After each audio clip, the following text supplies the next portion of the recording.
Hello and welcome to another Raggy's review. So tonight it's a dual review of the Fox and Grapes and also the first Cider Club.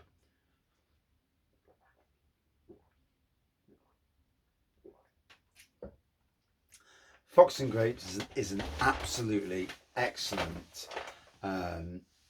pub in the what I call the Sneinton epicenter, craft beer epicenter of Nottingham. Literally within about 100 yards where Fox and Grapes is, you've got Partisan Tavern, micro pub, King Billy, old fashioned trad pub, Bustler's Market, lots of different beers, Neon Raptor Tap Room, wah, Bunkers Hill, and yeah, maybe a bit further than 100 yards, and there's also Bath Street Inn, and then literally just further up the road, about 500 yards, is Liquid Light Tap Room. So it's a bloody amazing place to go and get a beer. Castle Rock Brewery pub, like I've said. On the bar, as you're getting all Castle Rock Brewery pubs, standard Castle Rock Brewery cask. You may get the odd special. You'll certainly get your Harvest Pales and Screech Owl, LC Mo, maybe Black Gold. You'll get guest cask as well. That day I went, there was a Siren Craft Brew and Cloudwater. Both were absolutely amazing.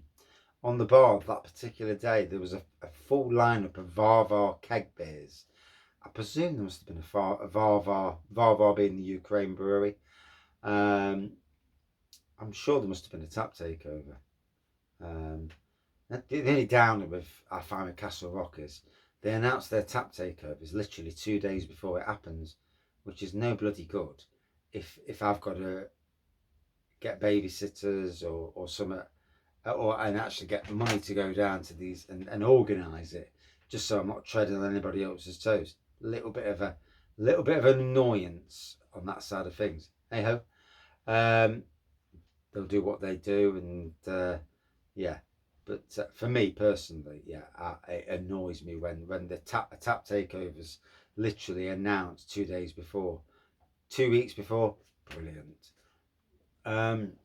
They've had a new eatery put in, making burgers and stuff down there. Not sure what went on before at Fox and Grapes. It's been a while since I've been down. I went down on me stag do, but I was steaming, so I never actually. I remember going in and being rat-arsed. So yeah, not the best look. But yeah, there's a new eatery there. The place itself it's quite a nice area. Plenty of seating. Toilets are decent. But also on that day, we went to the Cider Club. So the Fox and Grapes are doing a bi-monthly, so every 2 months, Cider Club. And the first Cider Club was with the amazing Sneinton Cider Company, who actually live all around that area of Sneinton. So, and the setup was amazing. There was 4 bottles of cider per person. They talked about the history of their cider making, their history. There was pressing of the ciders. There was the chopping of the ciders, pressing, and then squeezing into the bottles, into the demijohn rather. And it was really informative. The gang themselves, a lovely bunch of people, non-profit, care about nature, care about conservation. Same sort of people as me. Although I literally have not got their time, and obviously I know their time's pressured. But yeah, it's all about time, isn't it? I sometimes wish I could squeeze more time out in this world. So I've actually got 4 of the ciders here.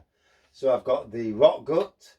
I actually thought it says Bot Gut, but it says Rock Gut. Back to Basics, Cider Nouveau, and their latest release, Fifth Element. The amazing thing was they actually recapped it because of what happened here. The Nottingham Craft Beer Festival, where I fell over walking home. I was really scared and nervous about drinking too much for obvious reasons. It's still a painful reminder now. Literally nearly 3 months on. So wow.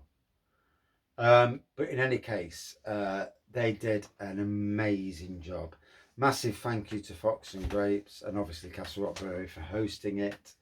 Looking forward to seeing who comes next. You've got some challenge to beat Sneinton Cider Company, I'll tell you. It was a stunning afternoon. Met up with some people from the beer community. Danielle from Nottingham Evening Post. Alison, the landlady of the Partisan Tavern. And lots of cider lovers from the local area, including somebody who's part of Nottingham Cider Club. Don't really know a lot about that. I've heard of it, but it's not something I've took much interest of, to be fair, rightly or wrongly, you know.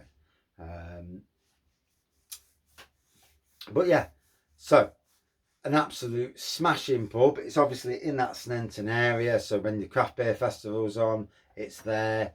An ever-changing range of cask and keg. You literally could spend all day in there and have a fantastic time. The staff really knowledgeable, really talkative. He even knew that I was just about to say that about me before, and said, "Oh yeah, we heard about you, heard about what happened," and it's like, oh wow. But yeah, one of my favourite Nottingham pubs, possibly my favourite of all the Castle Rock Brewery pubs in the area. The bloody hell was that outside? What my neighbours are doing in my garden, someone's getting a kicking. But yeah, fantastic time I had. I'm hoping, time permitting, of course, to go to the next bi-monthly cider club. I thought it was no one was trying to be too. Now there is a problem with beer courses, craft beer courses, wine, ciders, spirits. There's always that element that think they, you know, they know it all, and they probably rightly do. And they talk about things that no one understands. And to say things in a way that everyone understands on a level, you'll bring people into the game. Be too, you know, out there. Did you get the tannings and then the superlative? You know, it's like, what are you on about, mate? What does it taste of? It's a cider. Taste of apples. And you know, it's like wines. Wine reviewers. Some of them go on so much about stuff, and you listen and you think, what an absolute load of rubbish. Tell us what it tastes of without going off on one. And hence why I rag his beer reviews. It's always been down to earth and normal. Yes, and for me that works. You know, coming from a working class background, poor working class background, and doing things the right way. You know, I had no silver spoon. But anyway, Fox and Grapes, absolutely amazing. It's a must visit place on your pub journey into Nottingham. With the pubs surrounding it, you don't really need to go into the city centre. And to be honest, these days at Broad Marsh, it's not worth bothering. But there you go. And thank you for watching. Amazing pub. Cheers.